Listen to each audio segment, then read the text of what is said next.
उसमें आपने मांझी खड्ड का रौद्र रूप देखा था, आपने इक्कू खड्ड का रौद्र रूप देखा था, आपने सबने हमने जो इंद्रुनाग की पहाड़ी दरकती हुई और उनका सारे का सारा मलबा फतेहपुर तक पहुंचा था।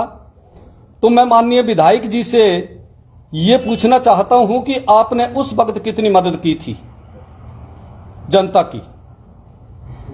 उस वक्त मेरी जो अपनी जो ज्ञान है या जो जितना मुझे पता है, मैं समझता हूं कि उस वक्त उन्होंने कोई मदद नहीं की। हालांकि उस वक्त भी वो विधायक थे, है ना। तो उसमें मैं ये कहना चाहूंगा कि उस वक्त शायद उनके पास पैसे की व्यवस्था ना हो पाई हो, और अब जो है एक अगर करोड़ों रुपए की व्यवस्था अगर उनके पास हो गई है, तो मुझे और धर्मशाला की जनता के दिमाग में एक प्रश्न खड़ा उठ रहा है कि अगर ठाकुर सुखविंदर सिंह सुक्खू जी ने जो ये बार बार कहा है कि ये पैसा कहीं वही तो नहीं, पर उसके बावजूद भी मैं कुछ जो मेरे सामने जो धर्मशाला की जनता के समक्ष कुछ क्वेश्चन है, वो धर्मशाला की जनता ये जानना चाहती है कि क्या ये जनता का पैसा आपने जनता को बांटा? अगर जनता का पैसा जनता को बांटा तो उसको लिस्टेड करना चाहिए था, ताकि हमें पता चलता कि किस व्यक्ति ने कितना दान दिया है, कितने लोगों की सेवा के लिए पैसा दिया है।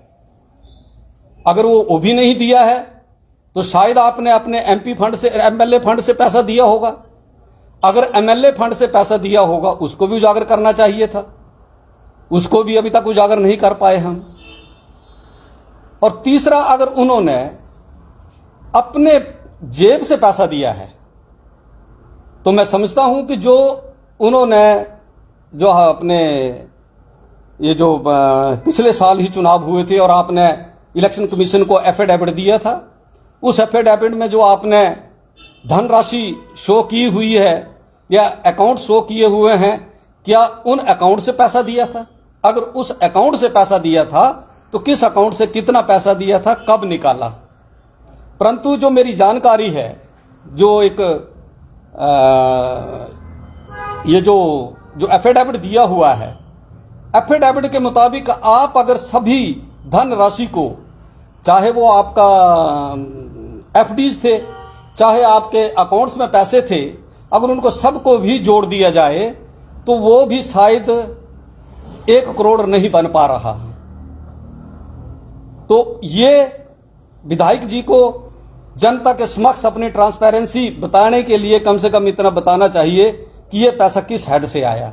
अगर ये तीनों हेड से नहीं आया तो फिर हम ये मानेंगे कि माननीय मुख्यमंत्री ठाकुर सुखविंदर सिंह सुक्खू जी जो 1 साल से लगातार बोलते आ रहे हैं कि ये पैसा कहीं वही तो नहीं, तो कहीं वही तो नहीं, तो फिर धर्मशाला की जनता ये समझ जाएगी कि ये पैसा कहीं वही तो नहीं। बीजेपी जो है वो आपदा में भी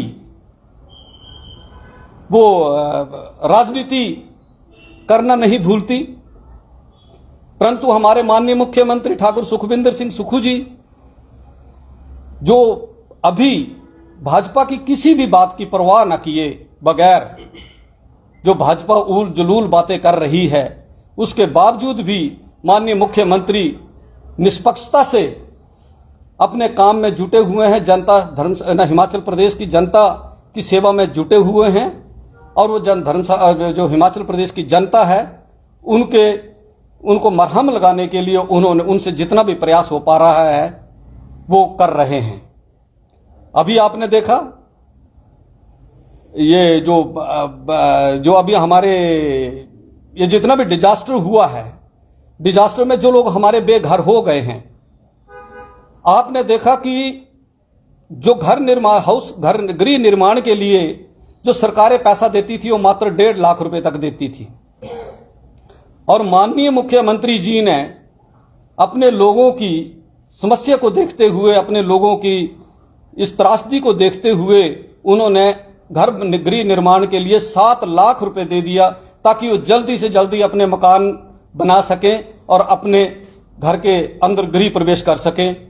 आपने देखा कि हिमाचल प्रदेश एक पशुधन प्रदेश है, लोगों का व्यवसाय जो है पशुधन है, गाय हैं, भैंसे हैं, भेड़ बकरियां हैं। तो आपने देखा कि अभी जो रिलीफ मैनुअल में जो गाय भैंस का जो था 37,500 रुपये मिलता था, इन्होंने स्पेशल जो इनका जो रिलीफ में अभी जो इन्होंने जो डिजास्टर में रिलीफ दिया है उसको 55,000 रुपये कर दिया, ताकि उनको ये महसूस ना हो कि हमारे जो जानवर हैं वो मर गए हैं और अब हम क्या करेंगे। भेड़ बकरियां हैं, कभी हमने सोचा भी नहीं था कि जो भेड़ बकरियों की जो रिलीफ मैनुअल में 3,000 रुपये मिलता था, आज वो 9,000 माननीय मुख्यमंत्री जी दे रहे हैं। अब इससे बड़े मुख्यमंत्री जी और क्या कर सकते हैं। अभी मैं एक आरोप भाजपा के ऊपर और लगाता हूं कि भाजपा ने सेंटर से तो पैसा देना बंद कर दिया, उसके बावजूद भी माननीय मुख्यमंत्री ठाकुर सुखविंदर सिंह सुक्खू जी गांव गांव जाकर, घर घर जाकर लोगों की इतनी सेवा कर रहे हैं कि भाजपा बौखला गई है। और अब वो डायरेक्ट अपने जो संगठन है उनको ये आदेश कर रही है कि वो अपने आप जाकर दे। वो किस रिकॉर्ड में पैसा आएगा, क्या पता कि वो सरकार से भी पैसा ले ले और वहां से भी कोई व्यक्ति पैसा ले ले। तो इससे ये है कि हमारे ही हिमाचल के पैसे का मिसयूज हो रहा है। माननीय मुख्यमंत्री जी ने आपने देखा कि जिस व्यक्ति के आशियाने उजड़ गए हैं और वो आशियाने बनाने में अभी सक्षम नहीं है, तो उनके लिए उन्होंने जो शहरों में रहने के लिए, गांव में रहने के लिए जो किराए की व्यवस्था की है वो अति सराहनीय है। आपने में ये जितनी भी आपदाओं में मदद है, ये कहीं आपने कभी हिंदुस्तान में कहीं किसी प्रदेश में देखी है? तो मैं आज आपके समक्ष बैठा हूं, आप मुझे बता सकते हैं कि फलानी स्टेट में जो है ऐसा ऐसा किया गया है। जो स्टेटें हैं वो मुख्यमंत्री हमारे ठाकुर सुखविंदर सिंह सुक्खू जी की अनुसरण कर रहे हैं कि कैसे वो व्यक्ति जो है वो जनता की सेवा कर रहे हैं। माननीय शांता कुमार जी ने इनकी सराहना की है। हमारे जो होम मिनिस्टर हैं वो ना चाहकर भी उन्होंने उनकी सराहना की है कि सुक्खू जी की नीतियां जो है वो हिमाचल को कहीं ना कहीं आर्थिक तौर पर मजबूत कर सकती हैं।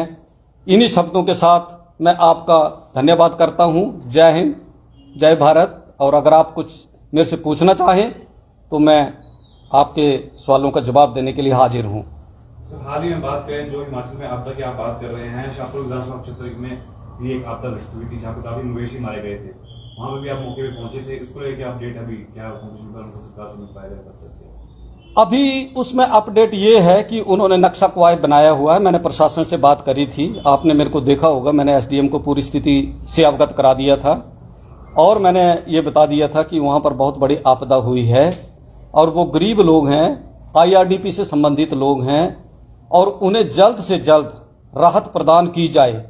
परंतु उसके साथ ही मैंने ये भी कहा था उनको कि इतनी जल्दी भी मत करना कि बेचारे को जिनको उसको जो राहत मिलनी चाहिए थी वो ना मिले और एक बार आप कागज तैयार कर लें और उसके बाद लगे कि यार वो हो इस आदमी को हम उस आदमी के साथ हमने अन्याय किया है, तो उसको जरा सोच समझ के शीघ्र अतिशीघ्र उसका नए सिरे से जितना भी वो जो है आकलन है वो करके शीघ्र अतिशीघ्र उनको मुआवजा जो है राहत राशि जो है प्रदान की जाए। कांग्रेस पार्टी के अध्यक्ष की बात करें, राष्ट्रीय अध्यक्ष की बात करें, राहुल गांधी का ये कहना है जो बीजेपी है वो वोट चोरी कर रही है और जो निर्वाचन आयोग है बिहार इलेक्शन की बात करें, इस पर भी उन्होंने सवाल खड़े किए हैं, तो इसको लेकर क्या कहना चाहेंगे? अब देखो, मैं कोर्ट के ऊपर तो टिप्पणी नहीं करूंगा, पर राहुल गांधी जी ने क्या बुरा कहा अभी आप एग्जाम्पल से देखो। एक आदमी हमारा हिमाचल में रह रहा है, उसका वोट यहाँ भी बना हुआ है। एक हमारा बंदा जो अभी चंडीगढ़ में जो है वो सर्विस कर रहा है, वो लंबे समय से वो सोचते हैं कि भी यार हम तो हिमाचल में जाकर वोट नहीं कर सकते, उसने वहां भी वोट बना लिया हुआ है।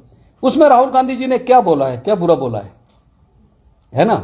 वो कर रहे हैं, वो बोल रहे हैं कि भाई अगर वो वहां बना रहे हैं तो वहां बना ले, यहां बना रहे हैं तो यहां बना ले, सभी जगह कर ले ना। तो आपको लगता है कि बीजेपी वोट चोरी कर रही है? उनका कहना है कि पिछले 10 साल में बीजेपी लगातार वोट चोरी करती आई है और फर्जी वोट जो उनके द्वारा बनाए जा रहे हैं, इसको लेकर वही है ना, अब बीजेपी तो फर्जी वोट बना रही है। बीजेपी तो चाह रही है कि हम फर्जी वोट के माध्यम से वो जीतते आए हैं आज दिन तक, और आज जब उनको पोल खुली है तो आज हर कांग्रेसी जो वो भी सजग है कि यार फलानी जगह हम 50,000 वोटों से हारे पार्लियामेंट में, तो हम तो 50,000 से जीतने वाले थे, हम तो हार गए वहां। सर, चुनाव आयोग की वेबसाइट की बात करें, वो भी बैंक से बंद है, ऐसा क्या कारण है जो उसको बंद कर दिया गया? मैं चुनाव आयोग के ऊपर तो कोई अभी जो डिपार्टमेंट है ना, जितने भी सरकारी डिपार्टमेंट है, चाहे वो कोर्ट है चाहे चुनाव आयोग है, अब मैं उसके ऊपर टिप्पणी नहीं करना चाहता अभी।